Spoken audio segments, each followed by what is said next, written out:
السلام علیکم ناظرین، پروگرام لائیو وار انسائٹ کے ساتھ میں ہوں آپ کا ہوسٹ طارق خان جاوید۔ آج ہم ایک الگ سے ٹاپک پہ بات کریں گے۔ ہم آج بات کریں گے اپنے ملک کے بانی قائد اعظم محمد علی جناح، جن کو عرف عام میں مسٹر جناح کہا جاتا تھا، اور جو ہندو مسلم یونٹی کے ایمبیسڈر رہے بہت دنوں تک۔ بہت کوشش کی کہ کسی طرح مسلمانوں کے حقوق ود ان انڈیا ہی محفوظ ہو جائے، اور وہ نہ ہوا۔ آخر میں مجبوراً انہوں نے پاکستان بنانے کی طرف جدوجہد کی اور کامیابی حاصل کی۔ خاص طور سے آج ہم بات کریں گے ان کے اکنامک ویژن پہ، کیونکہ ان کی جو لیگیسی رہ گئی ہے اس میں ایک بہت امپورٹنٹ لیگیسی جو ہے ان کا، وہ اکنامک ویژن تھا جس کو انہوں نے کبھی ابنڈن نہیں کیا انڈر پاپولر ڈیمانڈ یا پرسیپشن۔ وہ ہمیشہ capitalism, free economy, free society کو پروموٹ کرتے رہے، سپورٹ کرتے رہے، اور وہ اپنے شخصیت سے اس کا اظہار بھی کرتے رہے۔ وہ کپڑے اچھے خاصے ٹھیک ٹھاک پہنتے تھے، ڈیسنٹ لک ان کا ہوتا تھا، اسٹینڈ آف لیونگ ان کی اچھی ہوتی تھی۔ اسی کے کمپیئرڈ ان کے جو ساتھی تھے، کمپیٹیٹرز کہہ لیں آپ، جو دوسرے لیڈرز تھے، گاندھی وغیرہ، وہ سوشلزم کے فیور کرتے تھے، دنیا سے الگ تھلگ رہنے کی بات کرتے تھے، اور دھوتی پہنتے تھے اور اس پہ فخر محسوس کرتے تھے کھدر پہن کے۔ اس موضوع پہ بات کرنے کے لیے میں نے آج بہت مشکلوں سے ایک بہت ہی منفرد شخصیت کو دعوت دی ہے۔ ان کا نام ہے آزاد بن حیدر صاحب۔ ان کو میں فریڈم فائٹر مانتا ہوں۔ یہ وہ شخصیت ہے پاکستان کے موومنٹ میں جنہوں نے بچہ مسلم لیگ میں شمولیت اختیار کی 9 سال کی عمر میں 1941 میں، اور اس کے بعد تو ظاہر ہے کہ وہ پوری زندگی اپنی انہوں نے ڈیووٹ کر دی قائد اعظم کی خدمت میں۔ ابھی اپنی ان کے سسٹر کا ذکر کر رہے تھے، ان کی خدمت میں، پاکستان کی خدمت میں 32 کتابیں اب تک لکھ چکے ہیں، اور ویسے professionally he is an advocate. Azad صاحب، میں کس منہ سے آپ کا شکریہ ادا کروں کہ آپ نے میری انویٹیشن کو ایکسیپٹ کیا اور اتنے اہم موضوع پہ بات کرنے کے لیے آپ آئے ہیں۔ اس دنیا میں جو ڈیبیٹ چلی بٹوین 40s اینڈ سمجھیے کہ ابھی تک 2011 تک، 90s میں تو سوشلزم کا سارٹ آف ڈیبیکل ہو گیا، لیکن یہ اب ہم اپنی لیڈر کی جتنی بھی تعریف کریں کم ہے کہ اس دور میں جب سوشلزم 1917 میں سوشلسٹ ریولوشن آیا ہمارے ملک سے بالکل قریب، اور اس کا اثر آتا چلا گیا۔ عام لوگوں میں بہت ہی پاپولرسٹک بات تھی کہ آپ کھدر پہن لیں اور آپ دھوتی پہن لیں اور اپنے آپ کو سوشلسٹ کہیں۔ اس دور میں بھی ہمارے لیڈر نے ہمیں ایک کریکٹ ویژن دیا جس سے پاکستان میں بڑی پراسپیرٹی آئی آفٹر انڈیپینڈنس، اور جس کو دنیا بھر میں فالو کیا گیا۔ جن لوگوں نے ان کو فالو کیا وہ بہت اچھے ہو گئے، جنہوں نے نہیں کیا وہ پیچھے رہ گئے۔ آپ تو اتنے قریب رہے ان سے، ان کے پورے موومنٹ کو آپ نے دیکھا، 32 کتابیں لکھی۔ میں as an economist, as an x banker, مجھے اس ٹاپک پہ بہت زیادہ وہ ہے کیوریوسٹی ہے کہ آپ سے جاننے کے لیے کہ آپ کیا پایا۔ دیکھیے، قائد اعظم کو ہم پاکستان کا آرکیٹیکٹ کہتے ہیں۔ بالکل۔ اور آرکیٹیکٹ کا جو ویژن ہوتا ہے وہ پلاننگ بھی ہوتی ہے، سٹرکچرل بھی ہوتا ہے، اور اس کا ویو بھی ہوتا ہے کہ اس بلڈنگ کا ویو کیسا ہونا چاہیے، اور اس کی دور رس نگاہیں ہوتی ہیں۔ لیڈر اسی کو کہتے ہیں۔ میں آپ سے یہ عرض کروں کہ صرف اکانومی پر ہم بولیں گے، لیکن قائد اعظم نے پاکستان کے لیے ایجوکیشن پالیسی کیا ہونی چاہیے، ابھی 500 صفحے کی ڈاکٹر ایس ایم زماں کی کتاب آئی ہے۔ قائد اعظم کو اسلامک ویلفیئر سٹیٹ کیسے بنانا چاہیے، قائد اعظم نے ایک کمیٹی بنائی تھی جس کے اندر مولانا سلیمان ندوی، مولانا عبد الماجد دریابادی اور خود مولانا مودودی نے خواہش کا اظہار کیا کہ اسلامک ویلفیئر سٹیٹ کی جو مسلم لیگ نے کمیٹی بنائی ہے، آئی وانٹ ٹو جوائن، اور that book has also been published. اچھا، کس نام سے آیا سر؟ جی، یہ اسلامک ویلفیئر سٹیٹ یہاں انہوں نے چھاپی ہے، اردو اکیڈمی سندھ پاکستان نے۔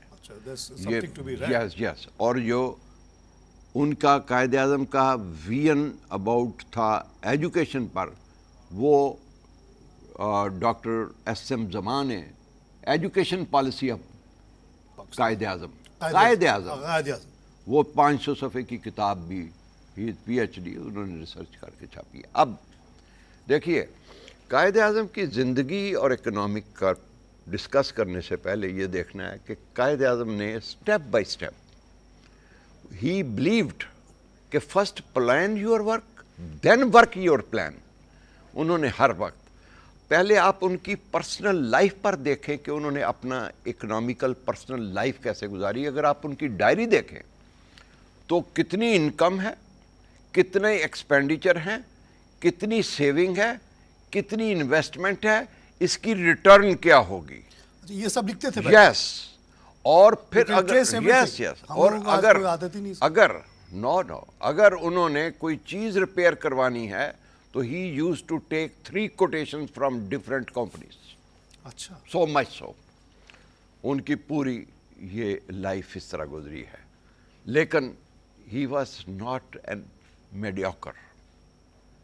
آپ کسی انگریز نے پورے پاکستان کا دورہ کیا, یہ جو آپ ابھی بات کر رہے تھے افریقہ کی اور 2 پرسنالٹیز کی, اس نے کہا کہ واپسی پر ان سے پوچھا کہ what difference you find between Gandhi and Quaid Azam, تو اس نے کہا کہ جناح از 3 پیس اینڈ ہی از 1 پیس. وہ لنگوٹی پہنتا ہے لیکن وہ 3rd کلاس میں ٹریول کرتا ہے گاندھی ود 40 لیڈیز, 40 لیڈیز, جو کہ but at the expense of Congress.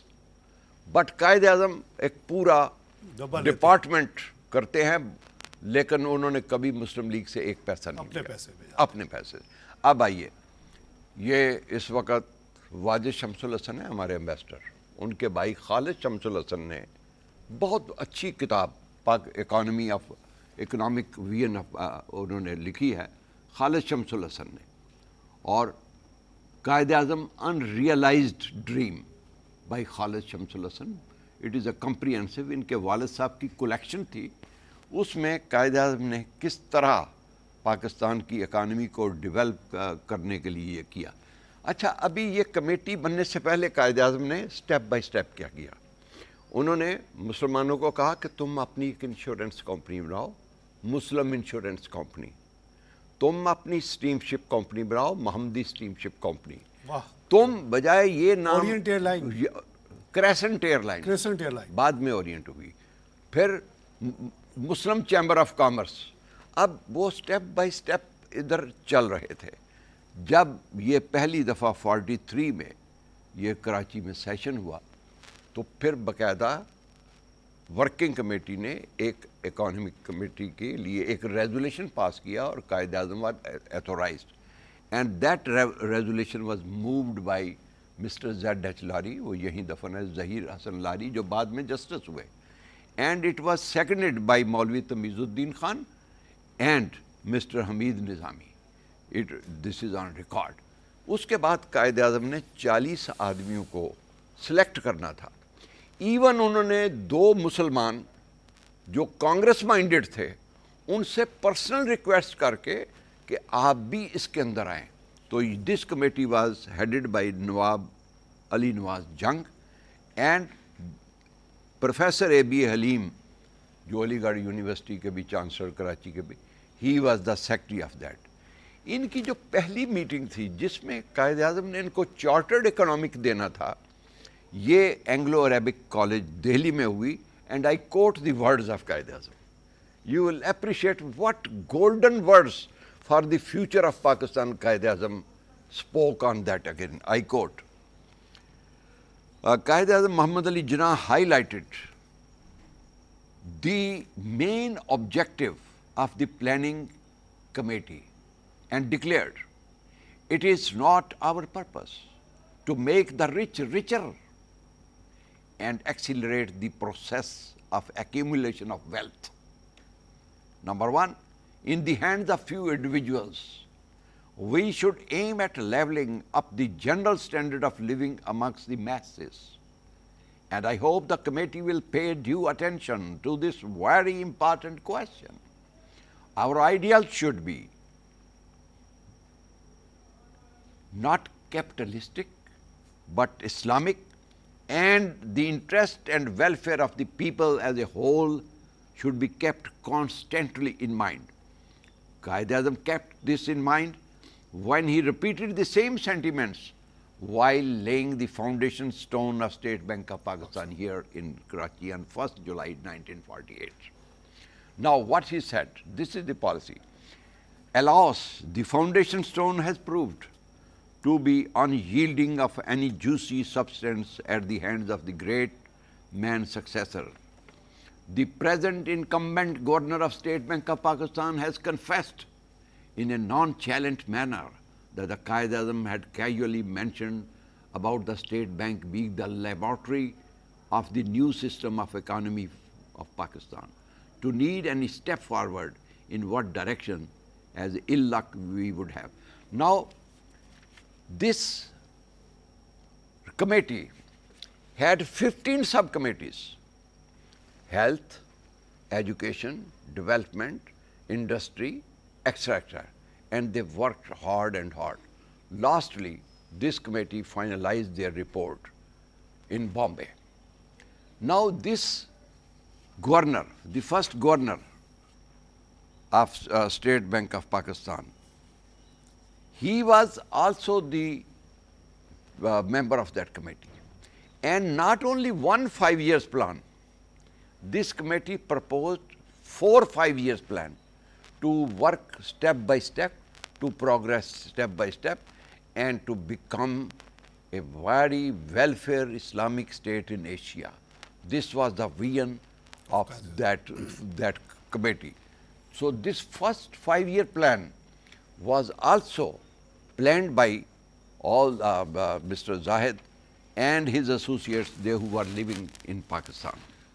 Now, Quaid-e-Azam about planning committee. The planning committee held several sessions before it could prepare a report on economic development it envisaged should be undertaken by the government in Pakistan.